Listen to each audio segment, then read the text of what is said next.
Hello and welcome back to Tuner Tuesday. We've got two more cars for you today. Up first is a Honda Integra Type R. This one was made by Gunnerman 1100. It's got around 200 horsepower, weighs 2,300 pounds, so it's low power but low weight, and that seems to have been a good recipe for cars around here.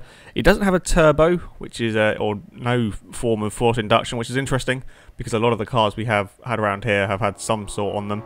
It is also front-wheel drive. It's the first front-wheel drive car. In fact, it's the first non-rear-wheel drive car we've had.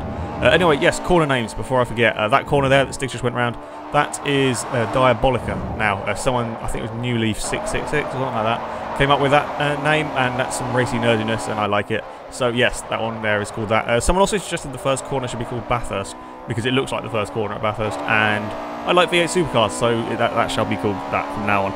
Anyway, yes, the car that I'm meant to be talking about.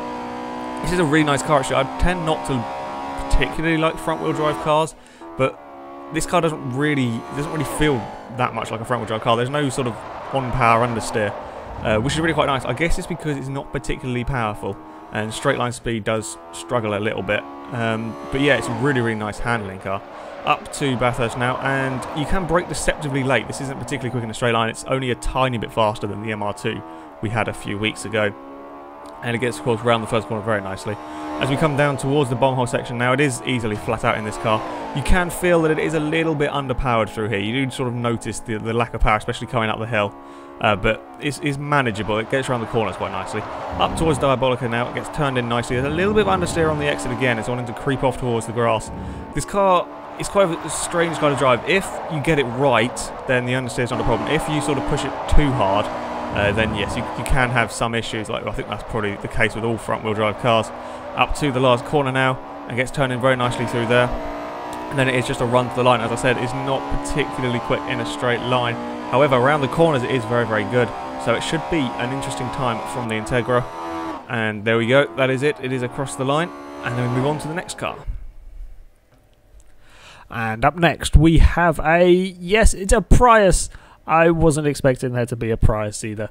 The guy who sent me the S2000 also sent me this, and we're going to use the Prius because it's a Prius. We haven't had one yet, and no one's going to send one in the future.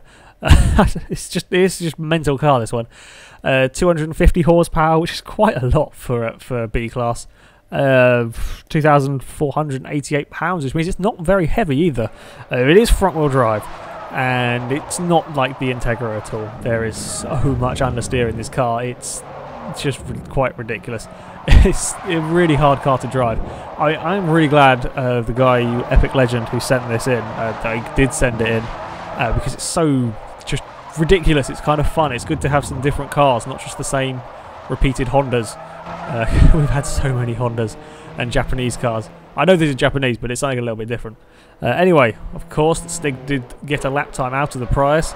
Come up towards Bathurst now, and the car actually gets turned into corners quite nicely.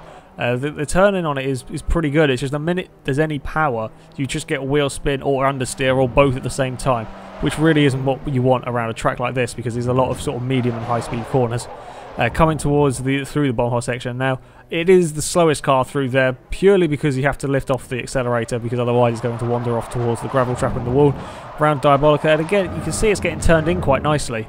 And the minute you put any power down, it's just sort of understeer. I'm not sure if that's to do with the chassis, the tuning, or whether just putting 250 horsepower in a front-wheel drive car is a bit silly, which it kind of is, especially one that's not designed to be a hot hatch.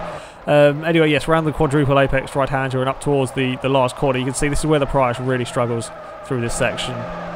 It's not too bad through the first section, doesn't lose too much time, but around those last couple of corners, yeah, that's where it loses its time. Straight line speed is good though, it's about 120 miles an hour. I would like to point out, even though I couldn't manage to capture it on video because the replay was being annoying, the Prius does actually spit flames. Quite how that works, I don't know, but yes, we have a fire-spitting Prius at our track. Anyway, it is on to the lap times, and there was a very impressive time from the Honda Integra. It did a 58.517, which moves it up into second on our leaderboard. It's a very nice car, that one, very quick. And yeah, that's a good time from the Integra. The Prius, of course, didn't do particularly well. It was a 101.4 something or other. It wasn't a fantastic time for the Prius, but I'm really glad that we had that car because it was a huge laugh to drive about and sort of mess around in.